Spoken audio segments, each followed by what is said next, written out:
So today, let's read Khenpo Kunpal's commentary on Statement 5 of Chapter 6. Yeah? So Statement 5 of Chapter 6, which we started discussing yesterday, and this is a statement that Kyobpa Rinpoche made in response to people saying, actually, so some people say, it doesn't matter whether the teacher have the good qualities or not, meaning like, good qualities that arise from Dharma practice, right? So more specifically that. So some people say, it doesn't matter, if the teacher have the qualities or not, as long as the students have devotion.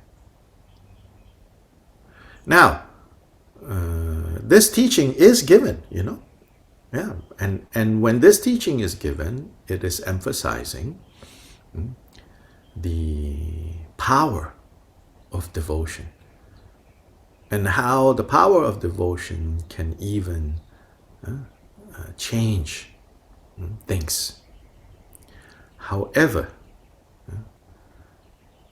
we should not take that too literally. Oh, it doesn't matter if the teacher have qualities or not, as long as the students have devotion, right? So the teaching, the position that this statement seems to oppose is not a statement that has no value. It certainly has value. It's saying, if the student really has devotion,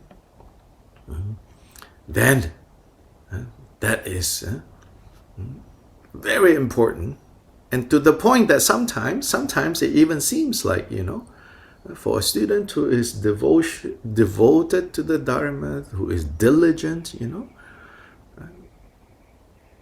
it doesn't even matter if the teacher has those qualities or not. But this cannot be taken literally.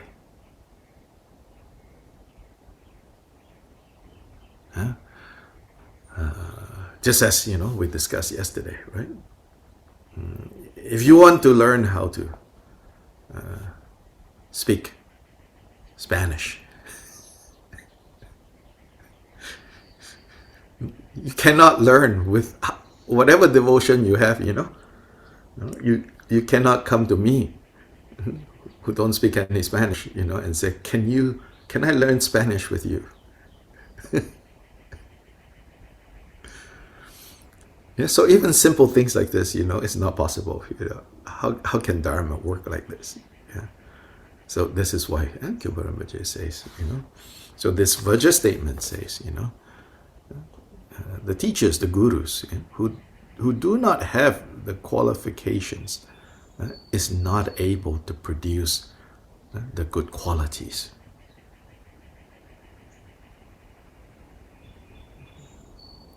In those students who train with them.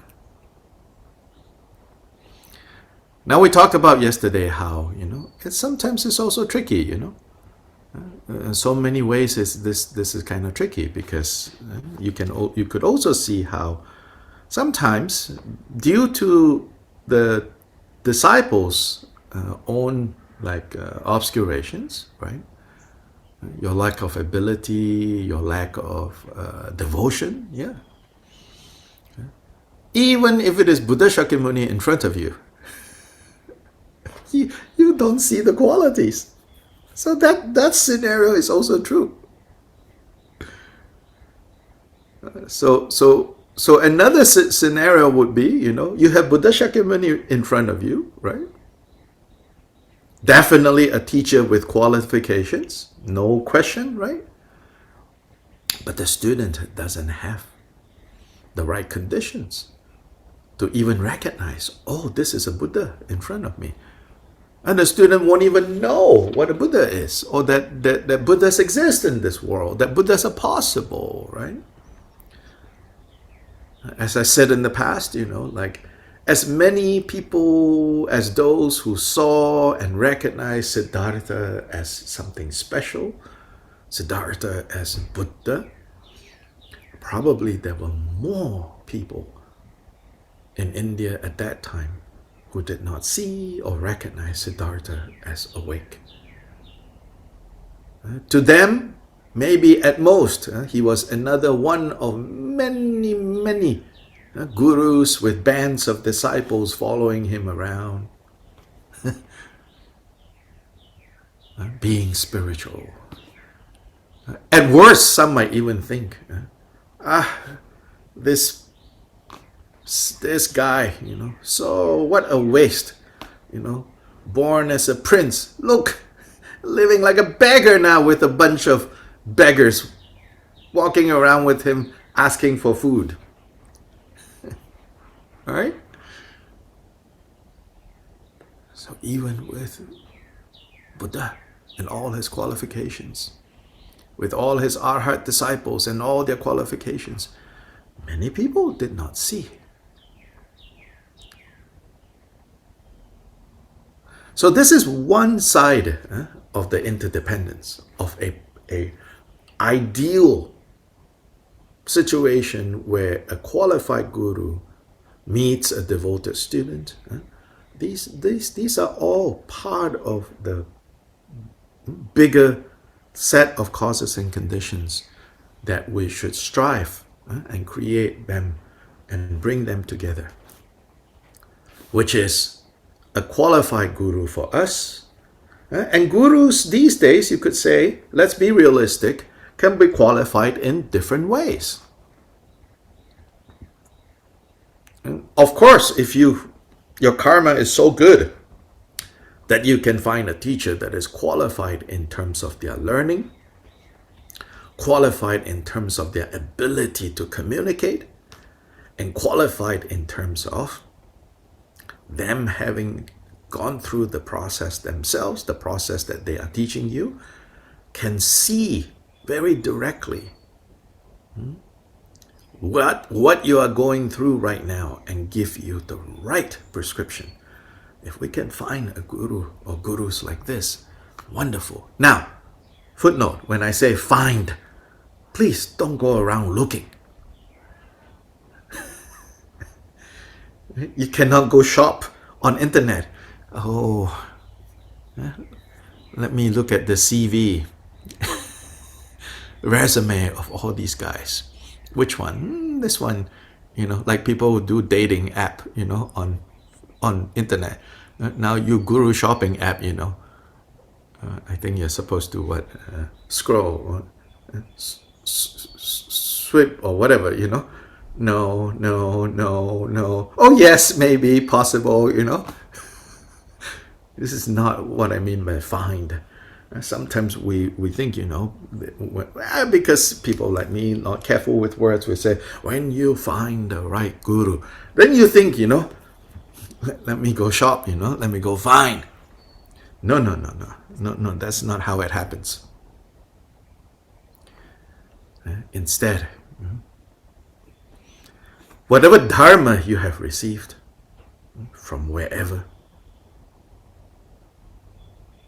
apply that. Apply that to overcome your afflictive emotions, to remove afflictive emotions. Whatever vows you have taken, keep them so that those vows can protect you from creating more causes of suffering. And whatever techniques that you have learned, whether visualizing, whether meditating on breath, whether counting mantras, whatever it is, you sincerely apply them. Then you make aspiration prayers, you make dedication prayers. May I and all practitioners, sooner rather than later, meet the condition, the supreme condition. In Jewel Ornament of Liberation, it says that the cause of enlightenment is our innate Buddha nature. The condition of enlightenment is the right guru. So may the cause meet the condition. Cause we already have. Yeah? Or basis, sorry. Basis. Then the cause is the freedom and the leisures and the three types of mind. Three types of faith, they say. Admiring faith, aspiring faith, you know. You admire the qualities of Buddhas. Right? And then you aspire. Then you gain clear conviction and stability. That yes, these are qualities, and yes, these qualities are achievable. So you pray, you make aspiration prayers, and you make aspiration prayers, and you practice the Dharma. Don't. Where's my teacher? Where's my teacher? I need to find a teacher. That is basically, you know, as we say in the samsaric context, you know, desperate for love, you will find love in all the wrong places. Yeah, I'm lonely, you know, then you go looking. Trouble. Not like that. Yeah. Practice the Dharma. Make aspiration prayers, make dedication prayers. May I and all practitioners, sooner rather than later, have all the causes and conditions come together, so that there can be a meeting of minds between me and the Guru. And the Guru, even though we say the Guru, the Guru, the Guru, is not necessarily just one person. But it is also not the case, you know, that you need to have many, many, many Gurus.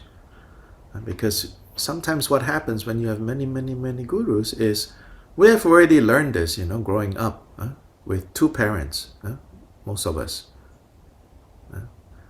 Then we're very sneaky, you know. Dad will say, no, I'm going to go to mom. Ooh, mom will say, no, I'm going to go to dad. Or even worse, create chaos for mom and dad, then you do what you want. These same kind of dynamics can turn up, you know. So be watchful, be diligent. Look honestly at what you're doing. Don't waste your own time, don't waste your teacher's times. You know, sincerity. Sincerity for what? Devotion. Devotion for what? For our own process of removing the mental defilements. Are we working on removing mental defilements, or are we working on gaining someone's praise, gaining someone's good boy, good boy? Yeah, if we are just doing that, then we're wasting our time. Not to say, you know, we're wasting other people's time, but definitely, you know, if you cannot see how you're wasting other people's time, if you don't really care that you're wasting other people's time, at least see how you're wasting your own time, you know. If you don't care that you're deceiving others, what to say, right? But at least see how you're deceiving yourself. Then what's the point, right? Don't do that. So 6.5, the commentary. So I was saying, you know, so different teachers these days, then when it comes to gurus, then I think more realistically you could say, you know, oh, this guru have these qualities that I admire, so I'm going to study with them, train with them, because from them I can let these qualities grow. Oh, they're very learned, you know, in the Dharma, so I will learn the Dharma from them. Oh, they're very good at, even though they don't know a lot, you know, but they are very good at expressing the Dharma that really touches me. Okay, I will learn that. Oh, this, you know, this guru hardly says anything, you know, but when he or she does say something, directly points to my mind, oh, this I'm going to trust to give me instructions like this. So these days, as they say, degenerate times. People like to say this, oh, degenerate times, degenerate times. In many ways, we're living in great times, Yeah, in other ways, we're living in degenerate times. But anyway, in these degenerate times, maybe we need to, be realistic about, well, from different teachers, we can learn different things. Then we learn to take all the good qualities and absorb those good qualities. Absorb the good that we can learn from anyone, actually. I remember I shared this one teaching. Kyobpa Rinpoche says, be like a bee, like a honeybee, collecting nectar from all the flowers, the beautiful flowers around, without damaging the flowers. And he says, in that same way, O you disciples, you should absorb the good qualities of all beings everywhere without paying attention, without occupying yourself with the faults of sentient beings. Don't focus on the faults of sentient beings.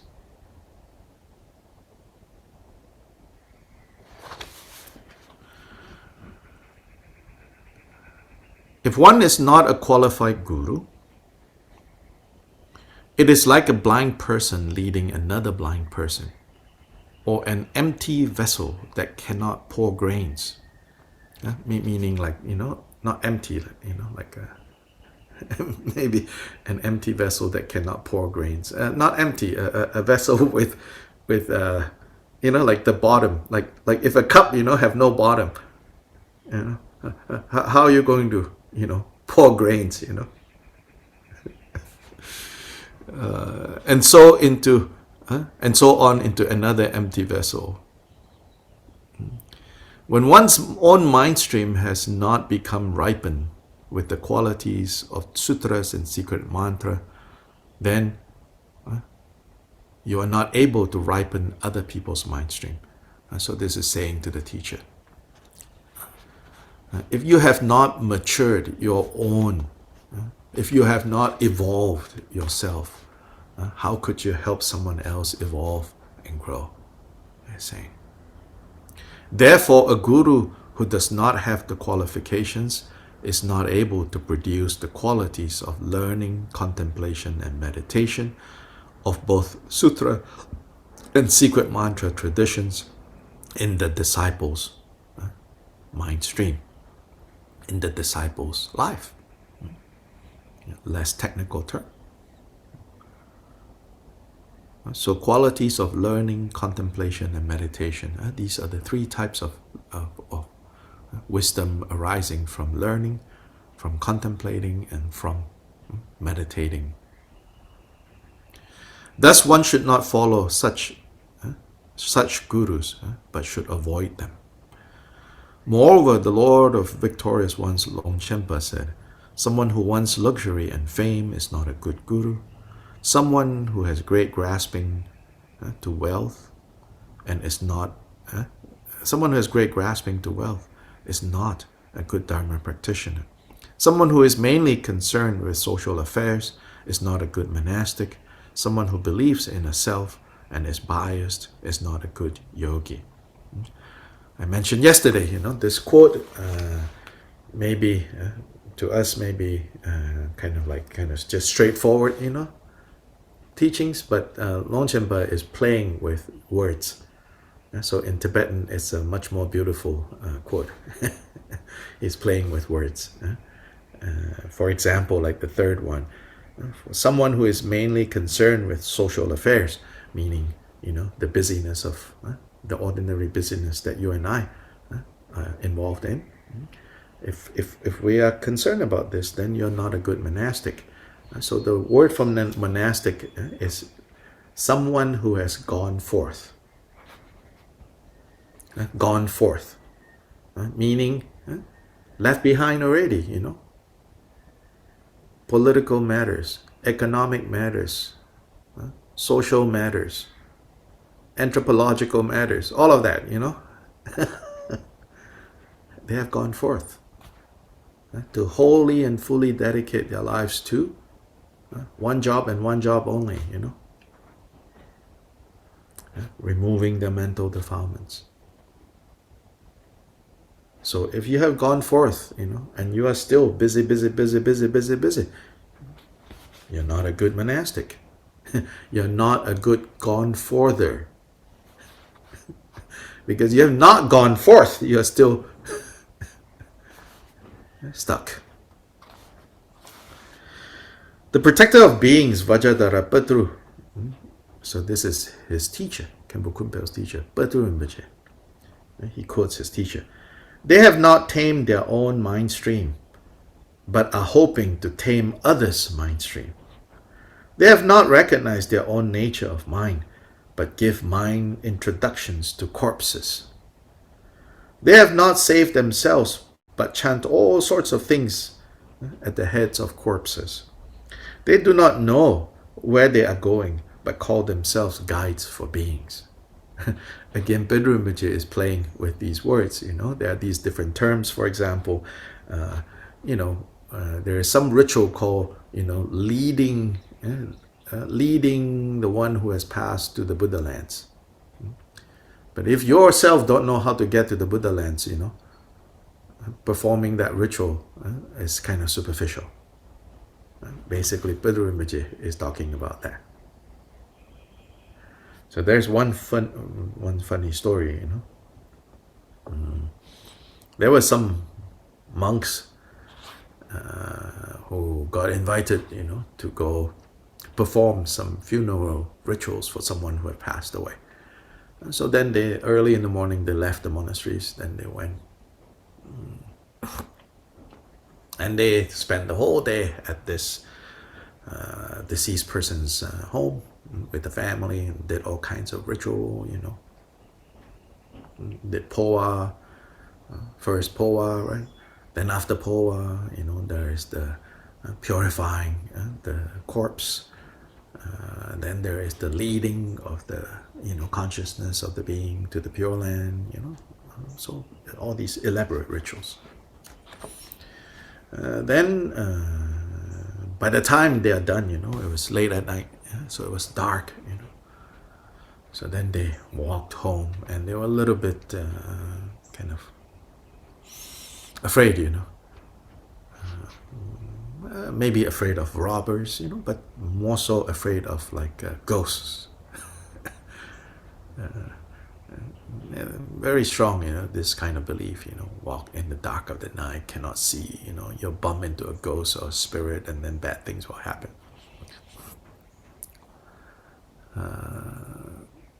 Then they were walking in the dark, walking, and a little, nervous. At the same time, there was a guy who is walking home after the local pub, the local bar closed, And so he was drunk, this guy. He was drunk. So he cannot really see very well. So of course it's also dark, drunk. Then the monks are walking and he's walking, then they're walking opposite direction, And because he was drunk, he couldn't, even worse than the monks, he couldn't tell, Next thing is he bumps into the three monks, and the three monks yell, ah, then the drunk guy, he's drunk, he's not yelling so much, he just fell down. And then the three monks were chanting, wrathful mantras and or whatever, Then when everyone realized, there's not a ghost, it's the drunk guy, and the drunk guy also realized it's not a ghost, it's three monks, And then, so then the three monks said, what are you doing? Like in the middle of the night, late at night, walking around like this, scaring monks, You know how bad negative karma is, scaring monks, like that. And the drunk guy said, the bar just closed. I'm trying to get home, I'm not trying to scare you. and I'm drunk, you're not drunk, well, how come you didn't see me, Then the monks, then the monk said, no, then the guy said, and what are you monks doing in the middle of the night, walking around in the dark, And then the monk said, we were at, this, we were performing, poa, which means, transferring someone, right, to safety, and we were leading, this name of this ritual, nedren, is to lead, to, it has a connotation that basically lead them through the darkness of Bardo, to the light of the Pure Lands, So the words have those meanings, Then the drunk guy laughed, Then the monk said, what are you laughing about, You making fun of us? Then the drunk guy said, I don't know, I don't know how effective your rituals are, You cannot even see in this ordinary darkness. How could you lead, someone from the darkness of Bardo into light? And here you are, scolding me for not seeing you. At least I have the excuse of being drunk. What is your excuse?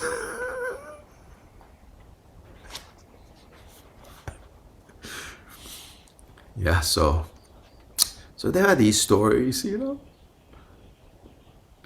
Often we only hear things like, oh, the monks, the lamas, the guru, oh, they are so great, they're so great, they're so great, and all that. But then there are lots of stories like this, that help Tibetan people to kind of contextualize these statements like, the guru is great, this and that, But Tibetans are not without a healthy sense of skepticism towards such claims. They are claims, until we directly experience them and they become reality for us. Yes, the guru is reliable. Yes, the guru can guide. Until then, they are just claims, No doubt the Buddha prescribed this as a helpful method for us to train our minds, for us to evolve, for us to grow. But until this happens, they're just claims, And so a little bit of skepticism, I feel, is healthy, Anyway, it is stated like that and so forth. Therefore, one must first be skilled in analyzing the guru. Then one must be skilled in following the guru. And finally, one must be skilled in training according to the guru's teachings, the guru's intentions. Intention here doesn't mean our ordinary intentions, Like the guru intends to go shopping. You need to be skilled at shopping. No, intentions here, it's a technical term. It means the guru's instructions, the guru's ultimate goal for you, which is for you to become Buddha. So here is really important. You must be skilled in assessing, right, the capacity of the guru. Right? So skill, this word skill, skill means, if you're too proud, too full of yourself, you will never find a guru. If you are too needy, too desperate, you'll find all the wrong gurus. So you need to be skilled in assessing, analyzing. Then you need to be skilled in following.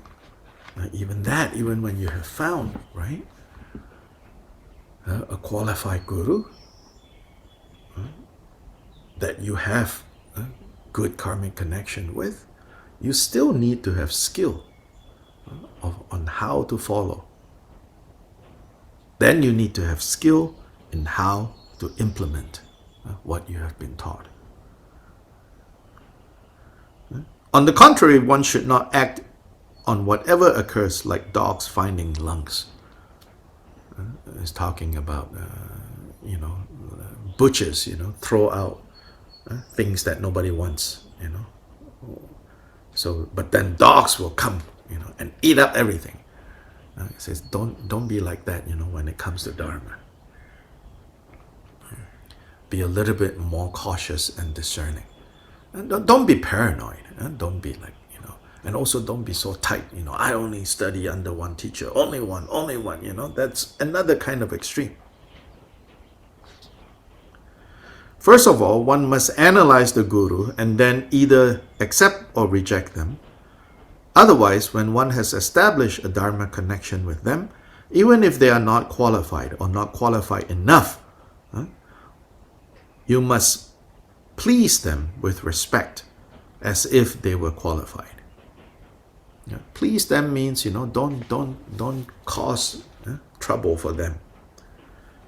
So yesterday I already talked about, this is putting aside, people who are teachers who then, due to their own, karma and afflictive emotions, they have done harm to their students, abusing students, putting aside those things. Those are really difficult,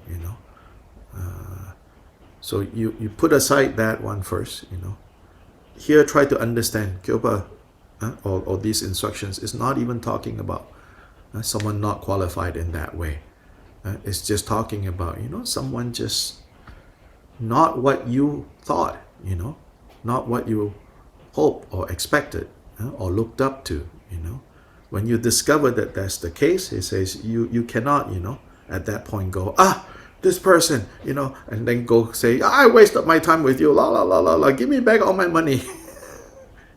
No. Because if you do that, it says,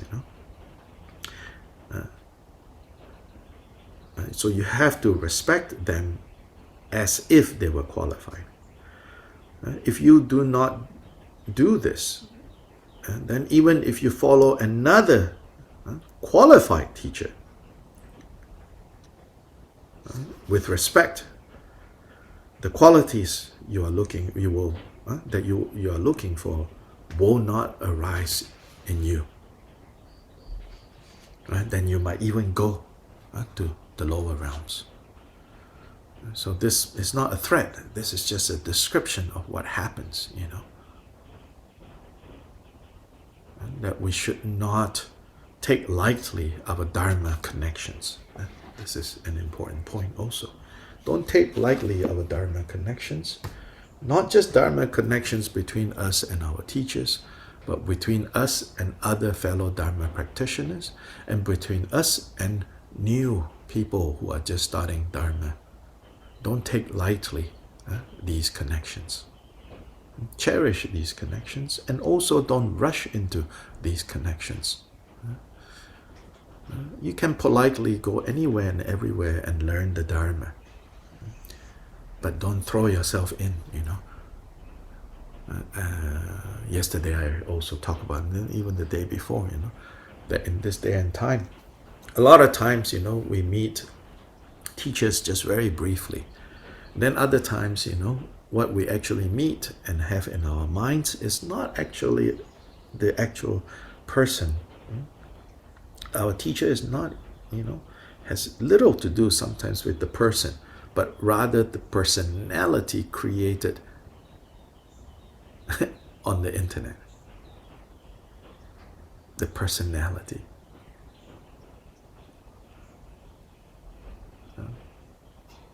I'll be honest, many teachers have ghostwriters for the books that are published, including His Holiness the Dalai Lama. So just having a ghostwriter doesn't mean that they're not qualified. I'm not saying that, okay? Dalai Lama's books, a lot, there are ghostwriters. Meaning someone else is writing it. But there are also others, there are other ghostwriters. Whether it actually, then on the basis of that, you look, you think, oh, wow, this person, is this or that. Very hard to say, But if we're inspired by the book, Then, as the instruction says, follow the Dharma, rely on the Dharma, don't rely on the person. So there are also teachings that says, rely on the Dharma, not on the person. What this means is, like, in general, when we study Dharma, in general, like if you live in a big city, especially, often there are Dharma teachers coming through, maybe at the main center you go to, or maybe you also go to other centers, many Dharma teachers. And then now on the internet, many. With regards to that kind of Dharma learning,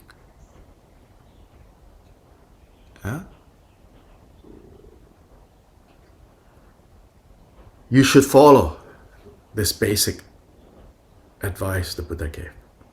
Rely on the Dharma, not on personalities. The business about guru devotion is for much later. It's when you actually have a special connection already. And that arises over time, Some people have asked, what if the one I'm devoted to don't even know me? Does it work or not work? Well, depends, Hard to say. Hard to say, Then it depends on how much power of merit you have and how much realization the guru has. Then with the right conditions, yes, that guru don't even need to really know you. But then if you don't have that much merit, even with a guru with very high realization, very hard, It's like the guru's hook is powerful and strong. Your ring has gaps. So what happens? False. Ring is not sealed. Perfect.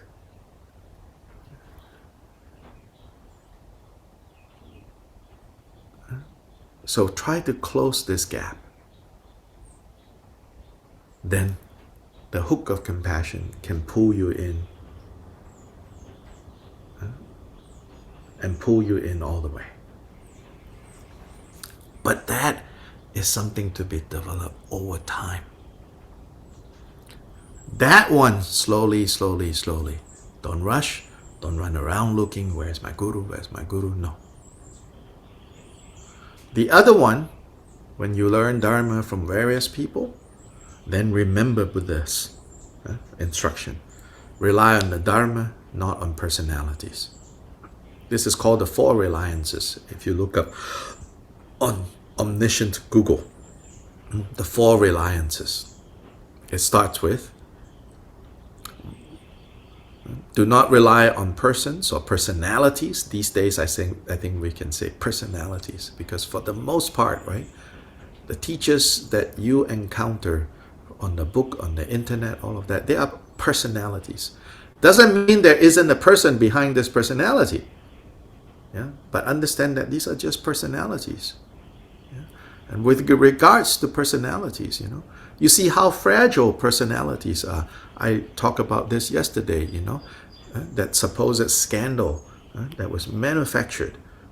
Of course, based on certain things that have happened, but selectively, kind of with AI,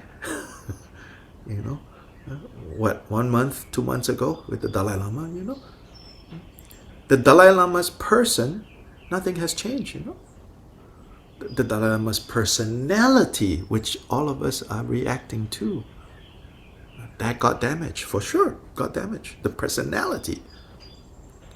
So, if we understand, rely on the Dharma, don't rely on personality. When we are just generally learning from afar, that will ensure that we don't get interrupted when the personalities turn out. do not match the person, or when the personality is damaged. Yeah? But our trust in Dharma will not be damaged.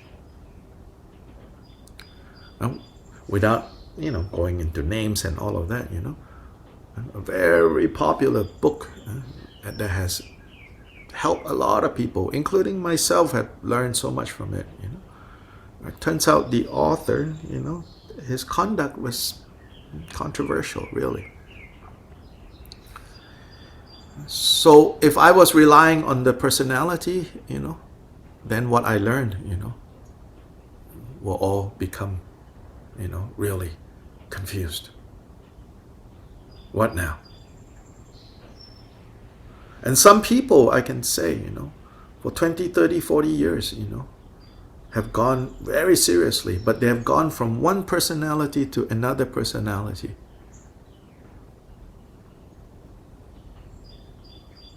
Until their own trust in the Dharma gets broken in the end. So the fundamental teachings of the Buddha already said, do not rely on personalities, rely on the Dharma. But the Dharma will come to us through these persons, through these personalities. Yeah? But recognize that they are personalities. They're not even the real persons. So therefore, rely on the Dharma. Second reliance, with regards to the Dharma, rely on the meaning, not on the words. Of course, the meaning needs to travel on the vehicle of the words. So you learn the words. You learn the definitions. Yeah? You learn the categories and all of that, yes. But in the end, it's the meaning that you are trying to, right, capture. And likewise, like in the first step, right, Dharma, right? How do you access Dharma? You access it through the persons. Whether the person's teaching you, in the same room, you're attending a lecture, a teaching, or the person, through the internet now, or books, or PDFs, or whatever, right? So in to that degree, yes, you have to begin with the persons. But what you are looking for really there, Buddha says, is Dharma. Then the Dharma comes to us in words. But the words are not the main thing. The main thing is the meaning. That's the second reliance. Third reliance. As for the meaning, don't get stuck in preliminary, provisional meaning, but work on understanding the definitive meaning. So the Buddha's teachings, the wording of those teachings, some of them are not to be taken literally, but to be understood in a broader context. So don't dwell on the provisional meaning, but rely on definitive meaning. Then finally, the fourth one. With regards to now, you say, I understand now. I see the definitive meaning. Now, don't rely anymore on your ordinary consciousness having this definitive meaning as an object, and have your ordinary mind, consciousness as the subject, but rather rely on wisdom. Wisdom that will arise when you work on removing the afflicted consciousness. So these are the four reliances. And we have to ground ourselves in these four reliances. Especially in Mahamudra material, in Kagyu tradition, we do emphasize a lot on devotion to the Guru. But if if we don't have the more basic things in place, then it can lead to various problems. As again, to remind everyone, Gampopa famously said, when you don't know how to practice the Dharma, even something as precious and as liberating as the Dharma is the only way to liberate us from the confusion of samsara. But if you don't know how to practice Dharma, then practicing Dharma can lead you to the lower realms. So remember that. So today we end here. Let's do the dedication prayer now on page 10 of the opening text. Sublime, precious, venerable, and glorious root and lineage gurus, assembly of Idam deities, Buddhas, and Bodhisattvas dwelling in the 10 directions, and all assemblies of Viras, Viranis, Yoginis, and Dakinis, please heed me. May the virtues collected in the 3 times by me and the entirety of samsara and nirvana and the inherent root of virtue not result in the 8 worldly dharmas, the 4 causes of samsara and the resultant states of hearers and solitary realizers, and may all mother sentient beings limitless as the sky, particularly those enemies who hate us, obstruct us, who harm those who create obstacles, Maras who mislead, and their Mara retinues have happiness, be separated from suffering, and quickly attain the unsurpassed, perfect, and precious Bodhi. By the power of this vast root of virtue, may we benefit sentient beings with body, speech, and mind. May the afflictive thoughts of attachment and aversion, ignorance, pride, and jealousy not arise in my mind stream. May thoughts of name, fame, gain, respect, and so forth in this life not arise for even a moment. May with my mind stream moistened by love, compassion, and bodhicitta, may I come under the care of virtuous spiritual friends. And having become as limitless as space, may I achieve the supreme attainment of Mahamudra in this very life. By the virtues collected in the 3 times by me and the entirety of samsara and nirvana, and by the innate root of virtue, may I and all sentient beings quickly attain the unsurpassed, perfect, complete, precious Bodhi.